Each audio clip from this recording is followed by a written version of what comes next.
Money Sense, bringing an informed financial perspective to the Cayman community.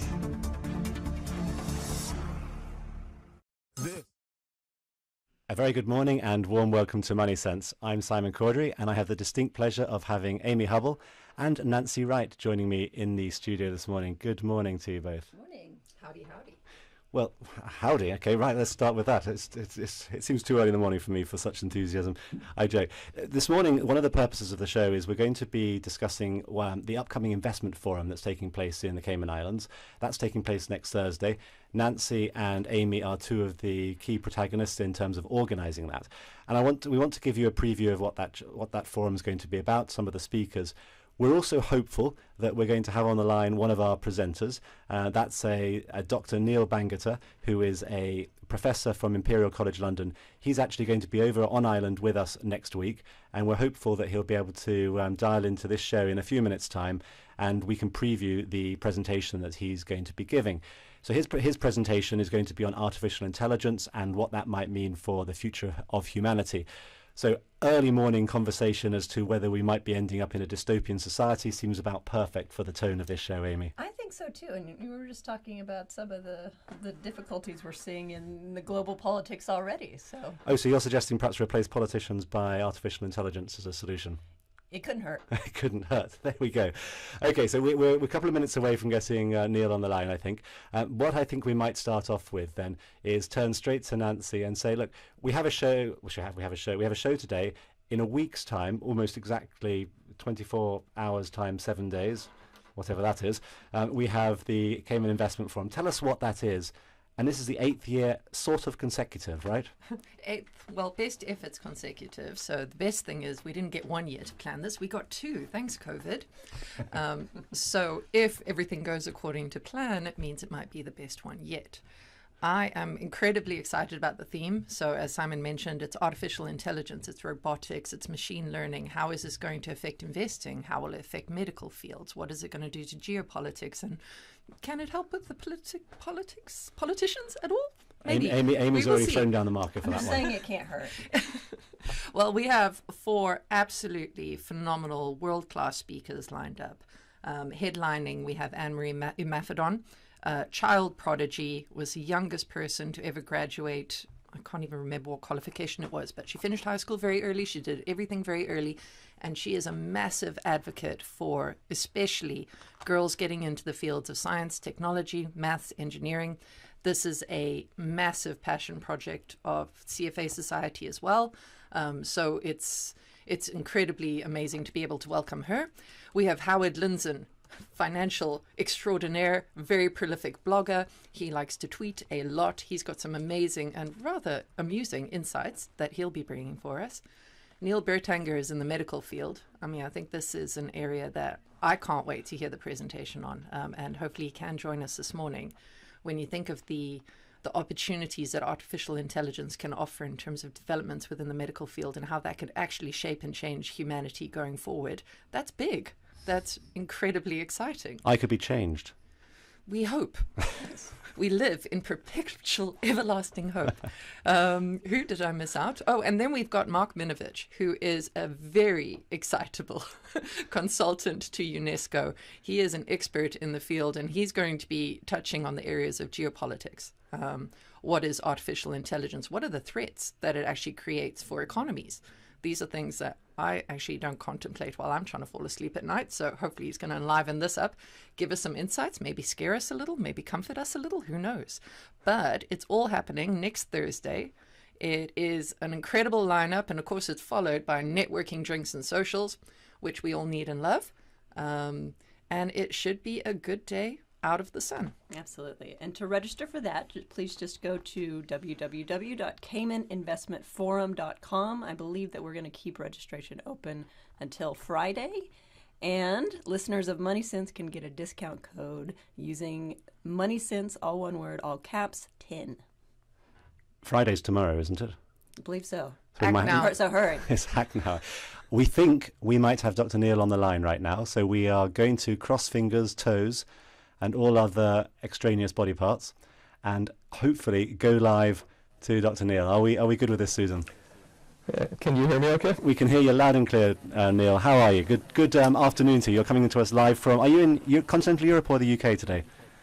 I'm in continental Europe, in London. Excellent. Well, really good afternoon to you. Thank you for joining us. As we previewed at the beginning of this show, you're going to be one of our key speakers at this forum next week, and we're obviously delighted that you're going to be joining us in person, and thrilled to have you with us.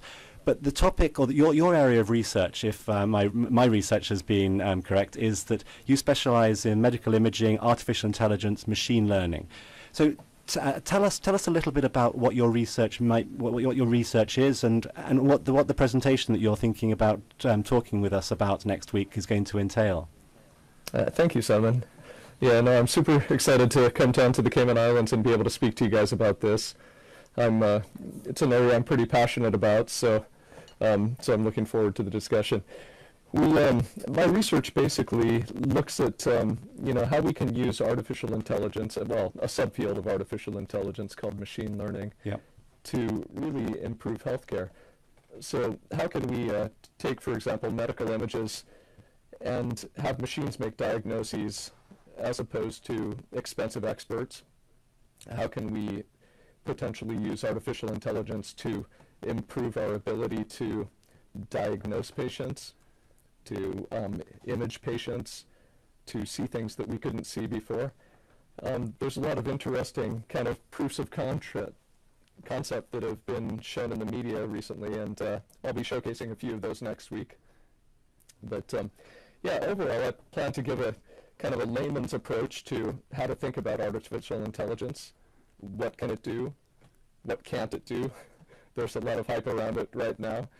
And then talk through some of the kind of exciting cutting-edge applications where we're actually seeing it do real things. So how much of the... There's a huge amount of research that's going into this field of artificial intelligence. There's a huge amount of hype around what the words mean. When you look at the medical field, how far away from this being commonplace are we? How many days, weeks, years, months? What's your estimate as to when this is going to be something that is as common as, I don't know, perhaps being injected for vaccines, which were many decades ago becoming successful? How common will this as a technology be? How long before that becomes common? Well, that's a great question. I think a lot of us would be surprised to know that it actually is commonplace in a lot of applications right now. A lot of times when we call up and try to get help or support through a telephone line, we end up interacting with an artificial intelligence of some kind that's taking information from us, or possibly even starting the beginnings of a conversation with us. Now, that said, it's really only good at very targeted kind of applications now, well-defined specific things. When we talk about the domain of science fiction, kind of what I would call generalized artificial intelligence, where a machine can mimic a human being, I think we're decades away from that still. Well, decades is not necessarily too far. For some people, that might be quite a worrying hypothesis or statement. It's only decades away. Is it really potentially as close as that? Fair enough. I mean, I think to the point where in kind of controlled situations, we could interact with an AI and maybe have questions about whether we're interacting with a human or not. That's probably decades away. Till we get to the point where we can truly mimic a human intelligence, that probably requires technology that just fundamentally doesn't exist right now. So there would have to be a fundamental breakthrough before we see something like that. So we still need doctors, is what you're saying today. Yes, but and the robots aren't coming to completely replace us. Yeah, yet. Well, maybe for the layman terms of us that aren't familiar even what's being happening with imaging today, maybe give us an example of, especially on the imaging side, kind of what especially artificial intelligence and some of that computerized diagnosis can help with, especially in specific situations, and really kind of what the danger is on kind of having a human versus a machine look at these things and the inconsistencies that they can see. So one example we've been doing some work on we've been working with an orthopedist at Oxford who's, a very expensive specialized expert in spotting infant hip dysplasia. So when a baby comes into the clinic in Oxford, they do a simple, very cheap ultrasound scan, and then this doctor can look at the ultrasound scan, measure some different angles on the baby's hip, and make a determination whether the baby is at high risk of infant hip dysplasia. And if the baby is at high risk, then there's interventions. You can put the baby's hip in a sling, other cheap things that you can do to help developmentally change the course of the hip and make them functional in later life. Now, right now, that's only available, if you go to this hospital in Oxford and have access to this incredibly expensive and specialized expert. So one thing our group has done is we've worked with him to get basically train an artificial intelligence that can take and look at these ultrasound images of babies' hips and make a recommendation that's over 90% accurate right now compared to his predictions. And, we can deploy ultrasound very, very cheaply in the developing world. In a village in India or in Africa, you can train somebody to basically have an ultrasound dongle on their cell phone that allows them to take an image of a baby's hip. So the exciting thing here would be being able to deploy these very specialized and expensive things that we enjoy in the developed world and allow us to push those out very cheaply and have an AI performing what the doctor is. Now, there's obviously huge liability things associated with making diagnoses based on this, so that's a regulatory issue as well. But the technology's coming. There's also, if I'm not mistaken, there's a lot of work that's been done on image recognition in the medical field, whether it be tumour cells and things like that. That seems to be used already, and there's a number of companies that are trying to or are commercialising that. So is that another field, is that another area where there's huge potential, or is that potential already being realised? No, I think that in some cases that potential is already being realized. The big barrier here is often regulatory. We can do a lot of things in terms of spotting cancers, digital pathology, looking at a prostate biopsy, a digitized image of it, and having the machine tell us if there's a cancer present or not. But right now, most regulatory environments require that we go through a doctor. So a lot of these things, the benefits are being seen by the pathologists or the radiologists who can do their job more quickly, but ultimately have to sign off on the diagnosis.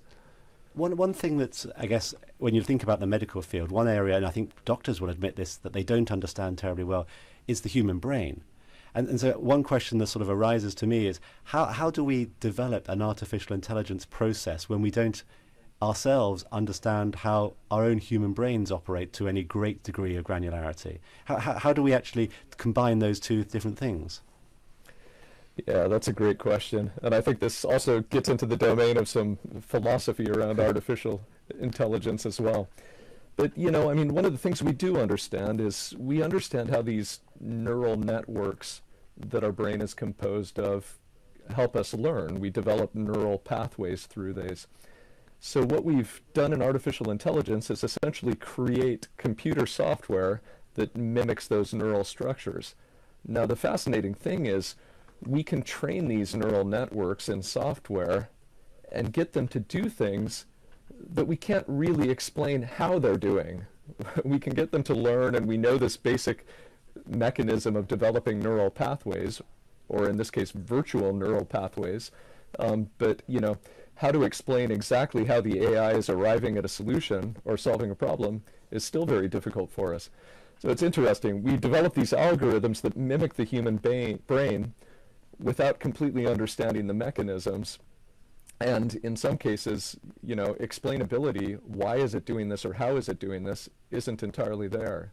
So explainable AI is actually a big field right now of research. Do you think we need to understand how the human brain works to understand AI fully, or are they distinct?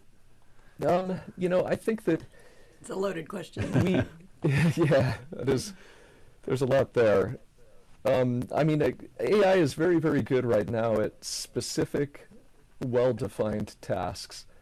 I think we're going to have a lot better understanding of how the human brain functions before we could do anything like a generalized artificial intelligence. Okay. Now, one last question. I'm conscious that we promised you only a preview of your presentation next week, but there was some. I don't know quite what the right word to describe it as, but there was some controversy a few months ago when a Google researcher, if my memory serves, left the company, claiming that I think it was Google had developed software that was almost autonomous. And then there was a narrative out yesterday with Google sort of trailing its autonomous software development. Is that really sort of a bit more hot air, or are we actually in some fields closer to having not perfected, but having got to a state of autonomy than perhaps humanity generally realizes? I think that the reporting on that is probably a little bit overblown. Yeah. You know, I followed the developments out of Google, and while they're doing some amazing things in Google DeepMind, I think we're still a far way away from kind of autonomous intelligences that can do things outside of the well-defined problems that we design them for. You have just crushed all of my sci-fi dreams, and it's not even 8 a.m. in the Cayman Islands right now. Well, I apologize for that, Simon. The question is, are the robots ready to take over? Yes. I'm quite comforted that the answer is no. I would have been more comforted if the answer was yes, given the chaos going on in our world. That's actually not wrong. Well, you can see a fair lot enough. of parallels between the financial industry and the healthcare industry, even especially when it comes to very educated professionals like us around this table, or Dr. Neil, and then kind of turning that over to robots and really then saying, is that better? I mean, even myself, I'm in danger of going on HealthMD or MedMD and self-diagnosing myself without a doctor. And is that a good thing or is that a bad thing? I would say that in general, it is a good thing to be able to go up and look at. I mean, yes, certainly that it causes some paranoia in people of having things that they don't have, but it also can kind of, I mean, there's your symptoms. There's kind of what maybe the options on what you can have are, from anywhere from a stubbed toe to cancer. But in general, I do think it is helpful. And then, what do you think?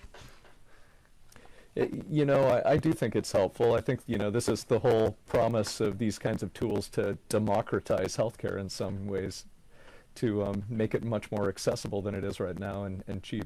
You know, the major barrier to a lot of these things is again, simply regulatory. I think if you look at places that don't have the same curbs on health privacy and controls, those jurisdictions will actually be able to develop a lot of these things in the healthcare field much quicker than we can. Because, of course, it takes, to train a doctor in a specialism can take over 10 years in some cases, correct? And once you've developed a piece of software, that can be replicated in a matter of minutes or hours, depending on if other people have the appropriate hardware. Yeah, very, very cheaply. Goodness me. Well, Dr. Neil, it's been a pleasure having you on the show. Thank you ever so much for joining us this morning. May I wish you safe travels next week, and we very much look forward to seeing you in person and welcoming you to the Cayman Islands. Okay, thanks so much for having me. I'll look forward to seeing you next week. Absolute pleasure. Thank you again. Well, look, what an absolute pleasure having Dr. Neil join us on the show this morning. We're going to take a very short break, and then we're going to come back and just continue our conversation on what's going on next week with the Cayman Investment Forum. I'm April Cummings with a breaking international story. British Prime Minister Liz Truss announces she is resigning just 6 weeks into the job. Let's listen into her statement. Families and businesses were worried about how to pay their bills. Putin's illegal war in Ukraine threatens the security of our whole continent. And our country has been held back for too long by low economic growth. I was elected by the Conservative Party with a mandate to change this. We delivered on energy bills and on cutting national insurance. And we set out a vision for a low-tax, high-growth economy that would take advantage of the freedoms of Brexit. I recognise, though, given the situation, I cannot deliver the mandate on which I was elected by the Conservative Party. I have therefore spoken to His Majesty the King to notify him that I am resigning as leader of the Conservative Party. This morning I met the chairman of the 1922 committee, Sir Graham Brady. We've agreed that there will be a leadership election to be completed within the next week. This will ensure that we remain on a path to deliver our fiscal plans and maintain our country's economic stability and national security. I will remain as Prime Minister until a successor has been chosen. Thank you. British Prime Minister Liz Truss there announcing her resignation. Radio Command will have more information throughout the day as it comes in. This is Money Sense, bringing an informed financial perspective to the Cayman community. Brought to you by the CFA Society Cayman Islands. And now, more Money Sense. Welcome back to Money Sense, and thank you, Susan, for making that break to the breaking news. The news that probably will surprise nobody, that Liz Truss has resigned as British Prime Minister and has been beaten by a head of lettuce in terms of the longevity of her. So congratulations to her on a task poorly done. Maybe they'll find a robot to replace her. Well, that wouldn't clearly that wouldn't have been a bad thing, right? Let's move on and back to our investment forum. So this next Thursday, we've also got a few other things going on ancillary to that. So perhaps you want to just refresh my memory and also let the audience know what else is going on around the forum. Yeah, incredibly exciting and definitely a passion project of mine where, we're bringing Anne-Marie Imafidon to the Cayman Islands, and she's here for a few days. We're like, right, well, how can we essentially capitalize on this? And we are incredibly excited for the first time to be partnering with the Family Resource Center. And we're going to be putting on a STEM robotics camp that is aimed just at girls between the ages of 8 and 15. And STEM robotics, STEM standing for those of me, the ignorant amongst us. So it's science, technology, engineering, and mathematics. Thank you. And, how could anything be more exciting than possibly imprinting a young mind with a passion for these things? We live and breathe finance every single day, but what is the avenue towards finance? Well, you've got to get these fundamentals right. So this camp is an amazing project for us to embark on, and we're so excited for the support that we've received from the Family Resource Center. So Enterprise City has stepped in and they've sponsored our venue for us. The National Gallery is giving us a discount. It's just amazing how much enthusiasm there is for this to come to light. And, we're going to have 65 girls in a room hearing from one of the leading females within this industry. It's quite magical. So we are super excited, incredibly proud. I believe there may still be a couple of spots. So if you have a young girl, impressionable mind between the ages of 8 and 15, please, I think you email FRC. I think we can put this information somewhere because I have completely forgotten. But they can always link. email our email address, which is cfasci@gmail.com. So if you have any questions, if you did want to put forward your daughter to attend this camp, it's completely free. Yeah, it's free. Please just send an email to CFASCI, standing for CFA Society Cayman Islands, @gmail.com, and we'd be delighted to have them attend. And this is on next Saturday. So this is next Saturday. I think we kick So off at Saturday, 9 so a.m. 9 days' time, just for my maths. 29th, I believe. Yeah. We kick off at 9 a.m. in the morning. I think the program runs through till 3. There'll be snacks, there'll be food. Anne-Marie's going to be presenting first thing in the morning, and then everybody's breaking up into groups, and they are going to build robots. I'm only remotely jealous. It's going to be fun. I know. I wish I was under 15. I know. But that's an amazing project. And then Neil, who we just heard from, is going to be presenting directly to the Robotics Society of the Cayman Islands. So again, partnering with these amazing organizations that just have such a passion for the development of minds and the interest in this area. So we are partnering with Minds Inspired, which is part of the DART program, and some fantastically interested nerdy kids get to hear directly from an expert in this field. So we are amped. I think this is going to be a phenomenal week of some incredible nerdiness. We can gather, we can discuss ideas and figure out, are we all going to be replaced by robots, and should we? This is a big question. Should we? Some people, yes, certainly. Yeah, absolutely. And yes, thanks mostly to the work of Nancy and the rest of the committee at CFA Society Cayman Islands. But we also want to thank the partners that have helped put not only this event on, and we are so excited to be back. The last one we did was in 2019, and so it feels like a long time. But DART as our leading sponsor, Liberty Wealth Partners, Wheaton Precious Metals, Stepping Stones, PwC, Doctors Hospital, Resolve Asset Management, and the AI Forum. So we really want to give a lot of gracious thanks out to them because it would absolutely not be possible without their support. That's very, very true. We are close to time, I'm afraid, so let me just see if I've got this right.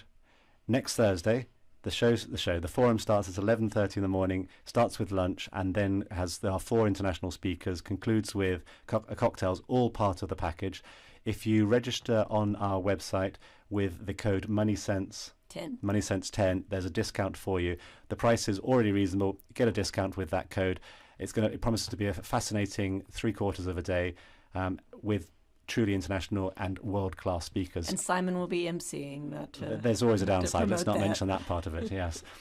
I think just before we go, Nancy, you've done an incredible job pre-organising this event, but you are not going to be joining us at the event, so I just want to wish you personally good luck with your surgery that you're going to be having while this is going on. Look forward to seeing you back stronger and more robotic, perhaps. Oh, geez.